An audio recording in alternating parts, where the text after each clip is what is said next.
كافة للناس بشيرا ونذيرا وداعيا إلى الله بإذنه وسراجا منيرا صلى الله تعالى عليه وعلى آله وأصحابه وبارك وسلم تسليما كثيرا كثيرا. أما بعد فأعوذ بالله من الشيطان الرجيم. بسم الله الرحمن الرحيم. إن الذين ينادونك من وراء الحجرات أكثرهم لا يعقلون ولو أنهم صبروا حتى تخرج إليهم لكان خيرا لهم والله غفور رحيم. صدق الله مولانا العظيم وبلغناه رسوله النبي الأمي الكريم ونحن على ذلك لمن الشاهدين والشاكرين والحمد لله رب العالمين. گرامی قدر سامعین محترم بزرگ اور دوستو، سورہ حجرات کی یہ دو آیتیں میں نے آپ کے سامنے پڑھی ہیں۔ گزشتہ کئی جمعوں سے سورہ حجرات کا درس کا سلسلہ یہاں چل رہا ہے، کیونکہ رسول اکرم صلی اللہ علیہ وسلم جو ہمیں ایک نظام دے کے گئے معاشرے کی اصلاح کا، قرآن مجید میں معاشرے کی اصلاح سے متعلق سب سے زیادہ تفصیلی احکام اس صورت میں موجود ہیں۔ ایک دو باتیں پہلے ہو چکی ہیں۔ آج جو دو آیتیں پڑھی ہیں میں نے آپ کے سامنے، اس میں دو حکم یا دو ادب کہنے یہ بتائے گئے ہیں۔ پہلے آیت کا ترجمہ یہ ہے کہ ان الذین ینادونک من وراء الحجرات، اے محمد صلی اللہ علیہ وسلم، وہ لوگ جو آپ کو آپ کے حجرات کے باہر سے پکارتے ہیں، آواز دیتے ہیں، اکثرہم لا یعقلون، اکثر ان میں سے ایسے ہیں کہ جنہیں فہم نہیں ہے، ناسمجھی کی بنیاد پر انہوں نے آوازیں کسی آپ کو آوازیں دی ہیں۔ دوسرا فرمایا کہ وَلَوْ أَنَّهُمْ صَبَرُوا حَتَّى تَخْرُجَ إِلَيْهِمْ، اگر یہ صبر سے کام لیتے، جب تک آپ باہر تشریف نہ لاتے اس وقت تک یہ صبر کرتے، لَكَانَ خَيْرًا لَهُمْ، یہ ان کے حق میں زیادہ بہتر ہوتا۔ واقعہ میں نے بیان کیا تھا، جو حضرات پہلی مرتبہ تشریف فرما ہے وہ یہ کہ قبیلے کچھ لوگ مسلمان ہوئے اور حضرت صلی اللہ علیہ وسلم کی خدمت میں حاضر ہوئے۔ جب وہ مسجد نبوی میں تشریف لائے، حاضر ہوئے، تو حضرت صلی اللہ علیہ وسلم اس وقت آپ گھر میں تشریف فرما تھے۔ انہوں نے حضرت صلی اللہ علیہ وسلم کے باہر آنے کا انتظار نہیں کیا اور باہر سے آواز دینا شروع کر دی، یا محمد اخرج الینا، اے محمد صلی اللہ علیہ وسلم آپ باہر تشریف لائیں۔ یہ انہوں نے آوازیں دی تھیں، اس موقع پر یہ آیتیں نازل ہو گئی تھیں۔ تو فرمایا گیا کہ ان الذین ینادونک من وراء الحجرات، کہ جو آپ کے حجرات کے باہر سے آپ کو آوازیں دے رہے ہیں، تو یہ تنبیہ کی گئی کہ یہ طریقہ ٹھیک نہیں ہے۔ کسی بھی بڑے آدمی کو پیچھے سے آواز دینا یہ ادب کے خلاف، درجہ بدرجہ۔ اگر عمر میں بڑے بھائی ہے اس کو پیچھے سے آواز دینا یہ اس حساب سے برا ہے، اگر استاد ہے تو اس کا مقام اس حساب سے پیچھے سے آواز دینا یہ بری بات ہے، ادب کے خلاف ہے۔ اور اگر والد صاحب ہیں، والدین ہیں، تو ان کو پیچھے سے آواز دینا یہ اس درجے کا ہے۔ لیکن جہاں جس کو آواز دی جا رہی ہے وہ محمد مصطفیٰ ہوں صلی اللہ علیہ وسلم، وہ تو بعد از خدا بزرگ تو یہ قصہ مختصر، اس کا مقام مرتبہ کوئی سوچ بھی نہیں سکتا، کسی کے ذہن میں آنا دور کی بات ہے کہ کسی اس کا مقام مرتبہ سوچ ہی نہیں سکتے۔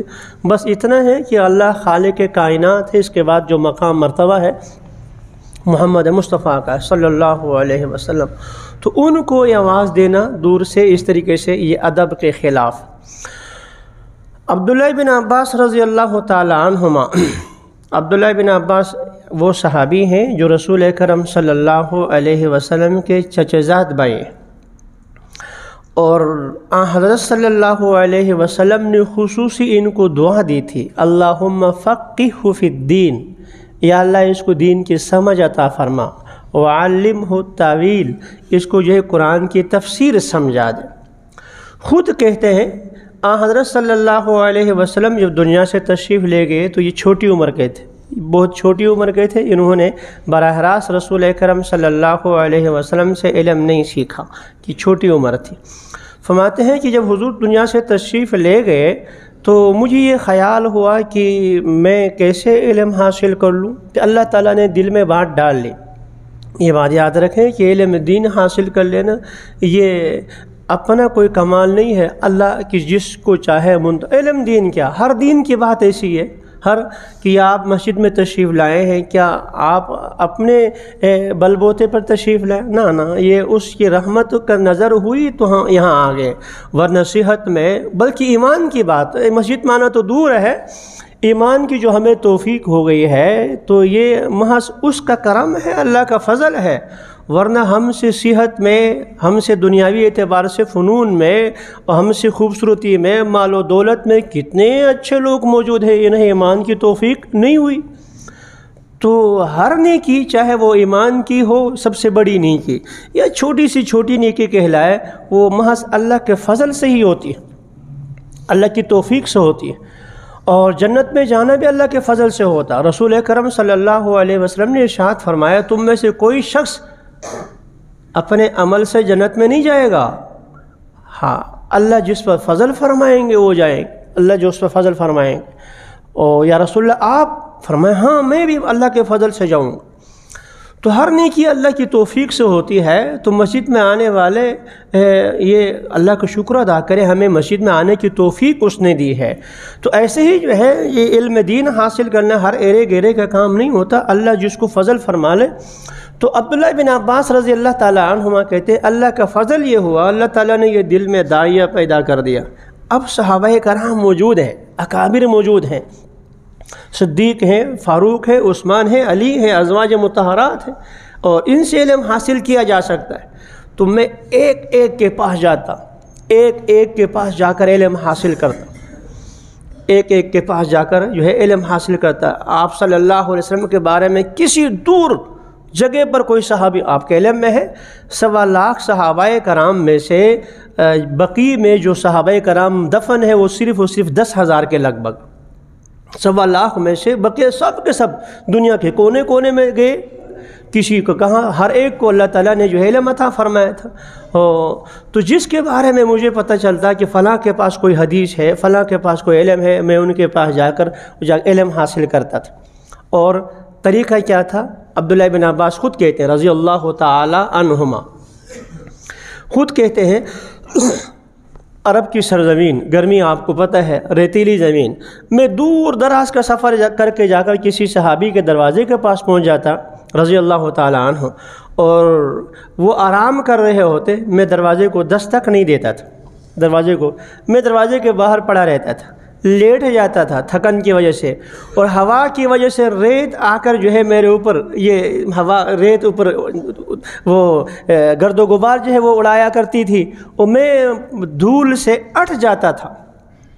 جب وہ صحابی اپنے کام سے باہر تشریف لاتے، مجھے دیکھتے تو پھر وہ آہوازاری کرتا ہے، اے رسول اکرم صلی اللہ علیہ وسلم کے بھائی، چچزاد بھائی، آپ نے زحمت فرمائی، مجھے کہہ دیتے میں آپ کے گھر پر حاضر ہوتا، اور اگر آپ یہاں آئے ہی ہیں تو جس وقت آتے آپ دستک دیتے، میں فوراً باہر نکل آتا، مجھے اندر لے کے جاتے۔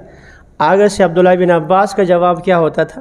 عبداللہ بن عباس غور سے سننے کی بات ہے، عبداللہ بن عباس میں نے عرض کیا کہ حضور کے چچزاد بھائی ہی نہیں بلکہ جو ہے آپ کو خصوصی دعا بھی دی ہے رسول اکرم صلی اللہ علیہ وسلم نے۔ اور ایک روایت میں یہ ہے کہ عبداللہ بن عباس رضی اللہ تعالیٰ عنہ کی والدہ ام الفضل، ان کی بہن جو ہے وہ رسول اکرم صلی اللہ علیہ وسلم کی جو ہے وہ ازواج مطہرات میں سے ہے، تو وہ کہتے ہیں میں اپنی خالہ کے گھر میں گیا، چھوٹے تھے، حضور صلی اللہ علیہ وسلم اور میری خالہ ایک ہی تکیے پر یوں سوئی اور میں اس تکیے پر یوں سو گیا تھا، اتنا قرب حاصل تھا، تو چھوٹا بچہ تو اتنا قرب ہے۔ تو کہتے ہیں کہ جب وہ صحابی مجھ سے یہ فرماتے کہ آپ خود کیوں تشریف لائے، ہمیں حکم دیتے، ہم حاضر ہوتے، یا آئے تو دستک دے دیتے، میں کہتا کہ قوم میں عالم کی حیثیت ایسی ہوتی ہے جیسے نبی کی ہے صلی اللہ علیہ وسلم، اور میں یہ گوارا برداشت نہیں کرتا کہ آپ یہ میرے پاس آ جائیں، کیونکہ قرآن کا حکم ہے کہ ان الذین ینادونک، یہ آیت پڑھتے تھے، باہر سے آواز، یہ آیت حضور کے بارے میں ہے، لیکن عبداللہ بن عباس رضی اللہ تعالی عنہما اسی آیت کے تحت مفسر قرآن ہے، صحابہ کرام میں حبر الامت کا لقب ہے، اس امت کا علم کا سمندر، تفسیر میں اتنا بڑا مقام، اس آیت کی تفسیر میں فرماتے تھے استاد بھی شامل ہے، قوم میں عالم کا مقام نبی کا ہوتا ہے، اور نبی کے باہر دروازے پہ دستک دینے سے، آواز دینے سے منع کیا ہے، اس لیے میں نے آواز نہیں دی۔ عبداللہ بن عباس رضی اللہ تعالیٰ عنہما نے یوں علم حاصل کیا تو پھر امت نے وہ بھی دیکھا۔ فاروق اعظم رضی اللہ تعالیٰ عنہ جیسے بڑے صحابی آپ کے ساتھ یہ بیٹھے تھے، چھوٹا بچہ ہوتا تھا، نوجوانی میں، اکابر صحابہ کرام سامنے ہیں، تو آپ کے علم میں ہے کہ یہ تو دل میں بات آتی ہے نا کہ میں تو فلاں، میں عمر اتنی اور نوجوان یہ ہے۔ فاروق اعظم رضی اللہ تعالیٰ عنہ یہ تاڑ لیا کہ اچھا، دو بازو کے ذہن میں یہ آ رہا ہے کہ یہ نوجوان ہے اور عمر کے ساتھ بیٹھا ہوتا ہے۔ آپ نے قرآن مجید میں مختصر کر رہا ہوں، قرآن مجید کے ایک سوال اچھال دیا کہ کوئی جواب آپ کہیں نہ آپ کہیں۔ اب ایک بھی کچھ کہہ رہا ہے، کچھ کہہ رہا ہے نہیں۔ پھر عبداللہ بن عباس سے پوچھا کہ آپ بتا دیں۔ عبداللہ بن عباس رضی اللہ تعالیٰ عنہما نے وہی جواب دے جو حقیقت میں جواب۔ تو اب آپ سب کو فضیلت سامنے آ گئی کہ عبداللہ بن عباس کو عمر نے جو ساتھ رکھا ہے یا ساتھ بٹھاتے ہیں، یہ ایسے ہی نہیں محض اس بنیاد پر نہیں کہ حضور کے چچزاد بھائی ہیں، محض نسب پر نہیں، بلکہ علم کی بنیاد پر ساتھ رکھا ہے۔ تو ان الذین ینادونک من وراء الحجرات، پہلا حکم یہ ہے کہ کسی بڑے کو آواز دینا، حضور تو حضور صلی اللہ علیہ وسلم ہے، کسی بڑے کو، استاد کو، والدین کو بھی پیچھے سے آواز دینا، دور سے آواز دینا، یہ ادب کے خلاف۔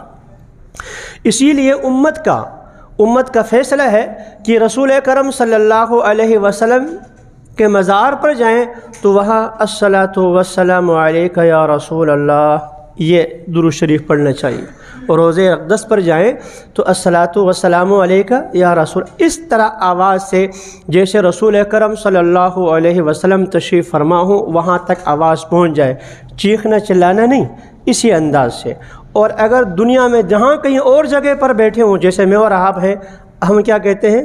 اللہم صلی علی محمد وعلی آل محمد۔ اب چونکہ الصلاۃ والسلام علیک یا رسول اللہ یہ ندا آواز بن جاتی ہیں، آواز تو دور سے پکارنے کے لیے منع آیا ہے، اس لیے امت کہتی ہے، مفسرین فرماتے ہیں، محدثین، حضور کے روزے پر حاضر ہو تو پھر سلام یوں پڑھ لو، اور اگر حضور کے روزے پر حاضر نہیں ہے، چاہے مدینہ منورہ میں کہیں اور ہیں یا دنیا جہاں کے کہیں پر ہے، وہاں پر پھر درود شریف پڑھنا ہو تو پھر آپ اللہم صلی علی محمد وعلی آل محمد جو ہے اس طریقے سے پڑھ لیا کر۔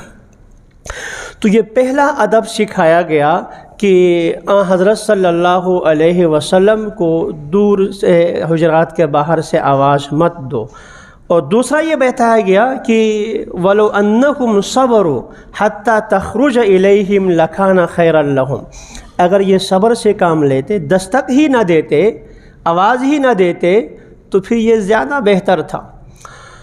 رسول اکرم صلی اللہ علیہ وسلم کی خدمت میں حاضر ہو جائیں، اور اگر ضرورت ہو تو دستک دینے کی بھی گنجائش ہے، آواز دینے کی بھی گنجائش ہے۔ ایسا ہوتا تھا بارہا، فاروق اعظم رضی اللہ تعالیٰ عنہ گئے دروازے پر، اور آپ نے جو ہے السلام علیکم یا رسول اللہ، ایدخل عمر، یا رسول اللہ السلام علیکم، عمر حاضر ہے، آ سکتا ہے اندر، اجازت لے۔ تو یہ اس طریقے سے جائز ہے ضرورت کے تحت ایسا، لیکن بہتر یہ ہے کہ یہ آواز بھی نہ دی جائے، بس انتظار کر لیں اور صبر کر لیں۔ خود حضور اکرم صلی اللہ علیہ وسلم باہر تشریف لائیں تو پھر جو ہے آپ سے بات کی جائے۔ یہاں ضمناً ایک بات اور کی عرض کی جاتا ہوں، عقیدے سے متعلق بات بہت اہم ہے۔ آپ نے یہ آیت دیکھ لی، سورۃ ترجمہ دیکھا، ان الذین ینادونک من وراء الحجرات، یہ تنبیہ تھی جو باہر سے جنہوں نے چیخا چلایا تھا، سورہ آیت کی، سورہ حجرات کی پہلے شروع سے یہاں سے فرمایا یا ایھا الذین آمنوا لا تقدموا بین یدی اللہ ورسولہ واتقوا اللہ، یہاں سے شروع فرمایا تھا۔ تو یہاں جب انہوں نے آواز دی، اس سے متعلق جو تنبیہ والے آیت نقل کرنے کے بعد قرآن نے کیا کہا کہ اکثرہم لا یعقلون، اے پیغمبر صلی اللہ علیہ وسلم، انہوں نے قصداً کوئی آپ کی توہین نہیں کی ہے، یہ آپ کو جو ہے بے ادبی کرنا نہیں چاہتے تھے، دیہات کے لوگ تھے، انجانے تھے، بے خیالی میں یہ بے ادبی ہو گئی ہے، لہذا آپ معاف فرما لیں۔ صحابہ کرام کا مقام دیکھیں، صحابہ کرام انبیاء نہیں ہیں، ان سے غلطیاں ہوئی یقیناً ہو گئی ہیں، لیکن اس غلطی کا انداز دیکھیں، اللہ خود سفارشی بن جاتا ہے۔ آپ کے علم میں ہے صحابہ کرام سے اجتماعی سب سے بڑی غلطی جس کو آپ کہہ سکتے ہیں وہ احد کے مقام پر ہو گئی تھی۔ احد کے مقام پر رسول اکرم صلی اللہ علیہ وسلم نے 50 صحابہ کرام کو ایک پہاڑ پر جو ہے وہاں متعین فرمایا تھا، اور یہ طے فرمایا تھا کہ ہمیں فتح ہو یا شکست ہو، آپ نے نیچے نہیں آنا، آپ نے نیچے نہیں آنا۔ جو ابتدا میں مسلمانوں کو فتح ہو گئی اور مسلمان مال غنیمت حاصل کرنے لگے، کفار بھاگنے لگے، اوپر جو صحابہ کرام موجود تھے انہوں نے آپس میں کہا کہ حضور کا فرمان کا مقصد یہ تھا کہ آخر تک بیٹھے رہیں، اب تو کفار بھاگ رہے ہیں، نکل رہے ہیں، لہذا اب یہاں بیٹھنے کا کوئی معنی نہیں، نیچے چلے جاتے۔ امیر صاحب نے کہا بھی کہ رسول اکرم صلی اللہ علیہ وسلم کا فرمان ہے جب تک آپ خود اطلاع نہیں دیں گے اس وقت تک نہیں ہے، لیکن بہرحال دوسرے صحابہ کرام کی رائے یہ ہوئی، اکثریت نیچے آ گئی۔ خالد بن ولید رضی اللہ تعالیٰ عنہ اس وقت مسلمان نہیں ہوئے تھے، دیکھا اوپر جو ہے معاملہ خالی ہے، چکر کاٹ کر پیچھے سے آئے، اور جو کچھ ہو گیا احد میں آپ کے علم میں ہے، خود حضور کا چچا شہید ہو گیا، 70 صحابہ کرام شہید ہو گئے، آپ صلی اللہ علیہ وسلم کا خود دندان مبارک شہید ہوا، آپ بے ہوش ہو کر گرے، اتنا کچھ ہو گیا۔ اندازہ کریں کتنی بڑی بات ہے۔ تو جب اس کا ذکر قرآن مجید میں ہے، صحابہ کرام کی اس جو ہے یہ اس بھول چوک کی، اس غلطی کا، اس کے بعد قرآن کیا کہتا ہے؟ فاعف عنہم، اے پیغمبر صلی اللہ علیہ وسلم آپ انہیں معاف کر دیں۔ صرف معافی نہیں، واستغفر لہم، ان کے لیے دعائے مغفرت بھی کر لیں۔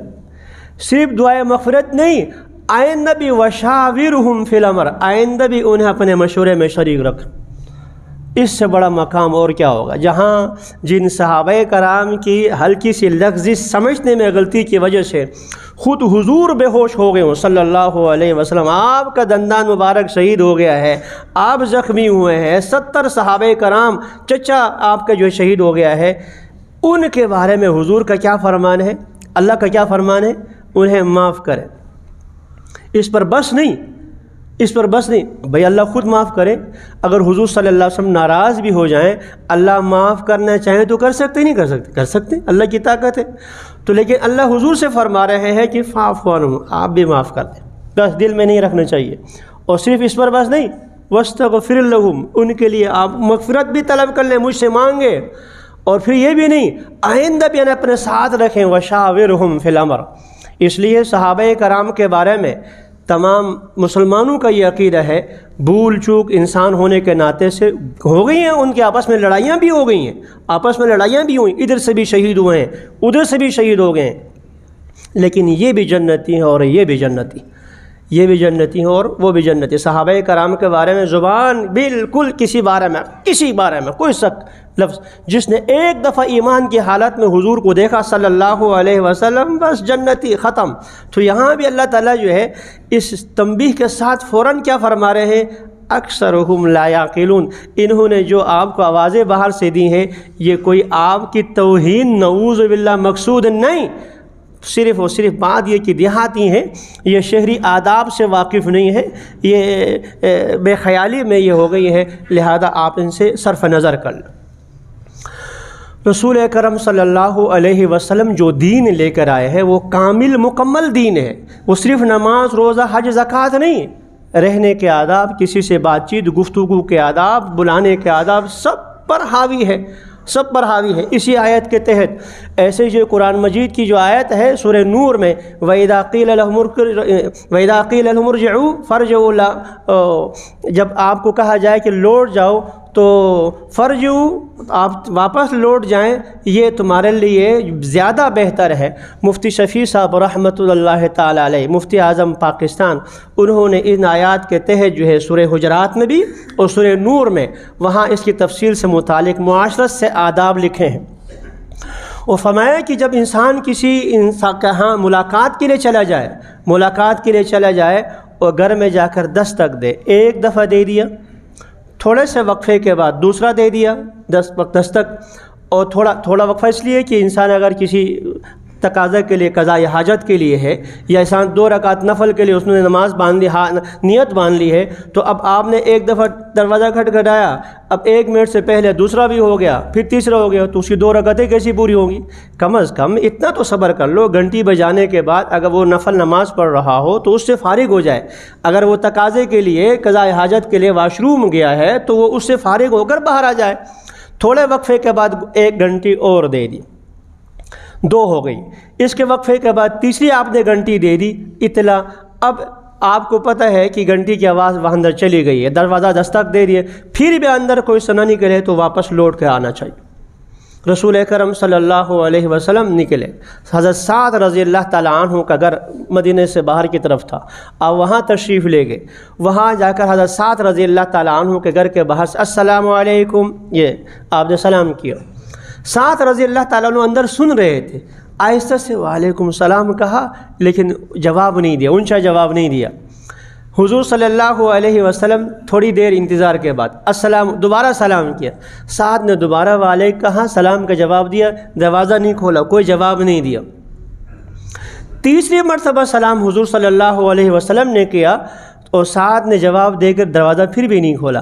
حضور صلی اللہ علیہ وسلم لوٹ کے واپس چلے جانے، اب جانے لگے تو اندر سے بھاگے آیا سعد رضی اللہ تعالیٰ عنہ، دروازہ کھولا، یا رسول اللہ تشریف لائیے، لے کے گئے اور کہا کہ یا رسول اللہ کی قسم پہلی مرتبہ آپ نے سلام کیا تو میں نے سن لیا تھا اور میں نے جواب بھی دے دیا تھا، میرا جی چاہ رہا تھا السلام علیکم کا معنی ہمیں تو نہیں پتہ نا، ہم تو کہتے ہیں السلام علیکم، السلام علیکم، بلکہ سلام بھی صحیح نہیں، السلام علیکم، پتہ نہیں کیا کہتے ہوتے، حالانکہ لفظ السلام علیکم کا معنی یہ تو ہلاک ہو جا، تباہ ہو جا، یہ کم از کم یہ اسلامی جو شاعر ہیں ان کو تو سب کو آنا چاہیے، السلام علیکم لفظ ہونے چاہیے۔ تو خیر بہرحال یا رسول اللہ کہ آپ السلام علیکم کا معنی یہ ہے کہ تجھ پر سلامتی ہو، دنیا آخرت کی سلامتی، کامیابی کی دعا، اس سے بڑھ کر اور کیا ہو سکتی ہے؟ تو آپ نے السلام علیکم پہلی مرتبہ کہا، جواب تو میں نے سن لیا تھا، میں نے جواب بھی دے دیا تھا، لیکن میں دروازہ اس لیے نہیں کھولا تاکہ یہ آپ کی دعا بار بار مجھے ملتی رہے، بار بار مجھے ملتی رہے۔ تو حضرت رسول اکرم صلی اللہ علیہ وسلم نے ارشاد فرمایا، مسنون عمل یہی ہے، طریقہ یہ ہے، 3 دفعہ کہنے کے بعد اگر اندر سے جواب نہ آئے تو لوٹ کے چلے جائیں۔ تو مفتی شفیع صاحب رحمۃ اللہ تعالیٰ علیہ فرماتے ہیں معارف القرآن میں، امت میں ایسے افراد موجود ہیں وہ کسی گھر میں جا کر دستک دیتے تھے، زندگی بھر یہ خواہش رہی کہ کاش اندر سے کوئی کہہ دے کہ آپ فی الحال تشریف لے جائیں، مجھے کام ہے، میں اس وقت ملنا نہیں چاہتا، تاکہ قرآن مجید کی اس آیت پر بھی میرا عمل ہو جائے، وَإِذَا قِيلَ لَكُمُ ارْجِعُوا فَارْجِعُوا۔ قرآن کی آیت ہے، جب آپ کو کہا جائے لوٹ جاؤ تو لوٹ جائیں، آپ اس کو جو برا مت بنائیں۔ تو یہ قرآن کا حکم ہے، زندگی میں اگر میں کسی کے گھر میں جا کر دستک دوں، وہ کہہ دے کہ میں اس وقت مصروف ہوں، آپ تشریف لے جائیں، کاش کوئی ایسا کہہ دے تاکہ اس آیت پر بھی میرا عمل ہو جائے۔ ایسے موجود دیکھیں، رسول اکرم صلی اللہ علیہ وسلم نے کوئی برا نہیں منایا، کوئی برا نہیں منایا۔ اصل کیا ہے؟ دین نام ہے ہر ایک کو اس کا مقام دینا، فرض کا مقام فرض کا ہے، واجب کا مقام واجب کا ہے، سنت کا مقام وہ ہے، مستحب کا مقام وہ ہے، حکم کا مقام اور ہے، مشورے کا مقام اور ہے۔ مشہور واقعہ ہے لمبا سا، حضرت بریرہ رضی اللہ تعالی عنہ خاتون ہے اور آپ نے سفارش کی، لمبا واقعہ میں بہت مختصر کر رہا ہوں، کہ فلاں کے ساتھ نکاح کر لو، حضرت مغیث رضی اللہ تعالی عنہ کے ساتھ۔ بریرہ رضی اللہ تعالی عنہ کہنے لگی، یا رسول اللہ یہ آپ کا حکم ہے یا مشورہ ہے؟ یہ آپ کا حکم ہے یا مشورہ ہے؟ آپ صلی اللہ علیہ وسلم نے ارشاد فرمایا یہ میرا مشورہ ہے۔ بریرہ کہنے لگی رضی اللہ تعالیٰ عنہ، مجھے منظور نہیں ہے، میں اس کو قبول نہیں کرتا، نہیں کیا، قبول نہیں کیا۔ حضور نے بھی برا نہیں مانا۔ اب آپ بتاؤ، میں اگر کسی کے ہاں چلا جاؤں، جا کر سفارش کر لوں، میری نہ مانے تو میں کہوں یار میں مسجد کا امام اور میں خود اپنی ٹانگوں سے چل کر ان کے گھر چلا گیا اور میں نے سفارش کی اور نہیں مانا، بس رہن دو یار، محمد مصطفیٰ کہو نا صلی اللہ علیہ وسلم، وہ سفارش کر رہے ہیں، یہ سفارش کر رہے ہیں، آگے سے بریرہ نہیں مان رہی رضی اللہ تعالیٰ عنہ۔ حضور صلی اللہ علیہ وسلم نے کوئی برا محسوس نہیں فرمایا، بالکل ٹھیک ہے، حق ہے اس کو۔ تو بات بگڑتی کہاں سے ہے؟ کسی کا مقام گھٹانے سے، بڑھانے سے۔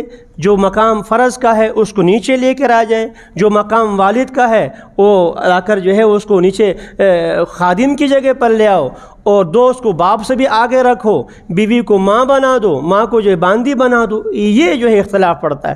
ماں ماں ہے، بیوی بیوی ہے، بچے بچے ہیں، باپ باپ ہے، بیٹا بیٹا ہے، دوست دوست ہے۔ ہر ایک کو اپنا مقام رکھو۔ غالباً امام شافعی رحمۃ اللہ تعالیٰ علیہ یا کسی سے پوچھا کہ اگر پورے قرآن مجید کا خلاصہ، دین کا خلاصہ اگر آپ سے پوچھا جائے تو فرمایا کہ ایک ہی لفظ ہے، وہ کیا ہے؟ عدل۔ ان اللہ یأمرکم بالعدل، 14ویں پارے میں۔ عدل، انصاف۔ انصاف کیا ہے؟ اللہ کے بارے میں انصاف، وہ ذات و صفات میں یکتا ہے، اس کی صفات مخلوق میں نہیں، مخلوق میں سے کسی کی صفات اللہ کے برابر نہیں۔ محمد مصطفیٰ صلی اللہ علیہ وسلم آپ کا آخری رسول ہے، اور آپ کی ہی ابتدا میں کامیابی ہے، اور بس اس کے بعد ہر ایک کا درجہ، والدین کا درجہ، ان کے ساتھ انصاف، بیوی بچوں کے ساتھ انصاف، معاشرے کے ساتھ، یہ پورے دین کا خلاصہ ہے۔ پورے دین کا خلاصہ یہی ہے۔ تو دین صرف اور صرف نماز، روزہ، حج، زکوٰۃ کا نام نہیں ہے۔ خوشی کے موقع کے متعلق دین نے جو تعلیمات دی ہیں، اور غمی کے موقع سے متعلق جو دین نے تعلیم دی ہے، اس پر عمل کرے تو یہ 24 گھنٹہ دین بن جاتا ہے۔ خوشی سے متعلق بھی حضور کا احکام ہے۔ اب آج دیکھیں کہ پتہ نہیں کچھ لوگ ہار گئے ہوں گے، کچھ لوگ جیت رہے ہوں گے۔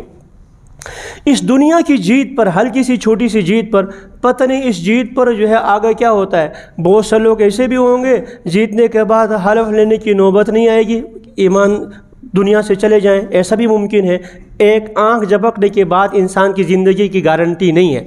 اس چھوٹی سی جیت پر ہم اتنے خوش ہوتے ہیں، تو جب کل قیامت والا خوشی ہوگی، فَمَنْ زُحْزِحَ عَنِ النَّارِ وَأُدْخِلَ الْجَنَّةَ فَقَدْ فَازَ۔ یہ کیا کامیابی ہے! یہاں کامیاب ہو گئے تو آپ MPA MNA بنیں گے، اور اس سے آپ بڑھ گئے وزیر بن جائیں گے، تھوڑا سے اوپر چلے گئے تو وزیر اعظم بن جائیں گے، اور اوپر جائیں گے تو جیل میں چلے جائیں گے۔ بھئی یہی ہے نا کہ بکری گئی پہاڑ کے اوپر چڑھنے کے بعد واپس نیچے ہی آنا، اس نے کہاں جانا ہے؟ تو آپ بن کے اوپر کہاں جائیں گے؟ قبر کے نیچے گڑھے میں جانا ہے، جا کر پھر واپس ادھر جانا ہے۔ فقیر ہے تو بھی گڑھے میں جائے گا، وزیر ہے تو بھی گڑھے میں جائے گا۔ وہاں فَمَنْ زُحْزِحَ عَنِ النَّارِ وَأُدْخِلَ الْجَنَّةَ فَقَدْ فَازَ۔ وہ اگر وہاں کامیاب ہو گئے تو وہاں کامیابی حقیقت، پھر وہاں جو ہے ادخلوہا بسلام، اب داخل ہو جاؤ سلامتی کے ساتھ۔ آئندہ یہاں نہ موت آئے گی، نہ آئندہ یہاں سے نکالا جائے گا۔ یہاں یہ نہیں ہوگا کہ نکالنے کے بعد پوچھا جائے مجھے کیوں نکالا جاتا، یہ چیزیں نہیں ہوگی۔ وہاں جنت میں چلے گئے، آئندہ کسی کو نہیں نکالا جائے گا۔ یہاں دنیا میں جو ہے آگے بھی کیا جاتا ہے، کھینچ کر پیچھے بھی کیا جاتا ہے۔ اللہ اس دن ہم سب کو کامیاب فرما لے، اور میں اور آپ سب کے لیے یہ تعلیم ہے 24 گھنٹے کی زندگی، اس سے متعلق قرآن و حدیث نے جو تعلیمات دی ہیں ان پر عمل کرے۔ اللہ عمل کی توفیق نصیب فرما لے۔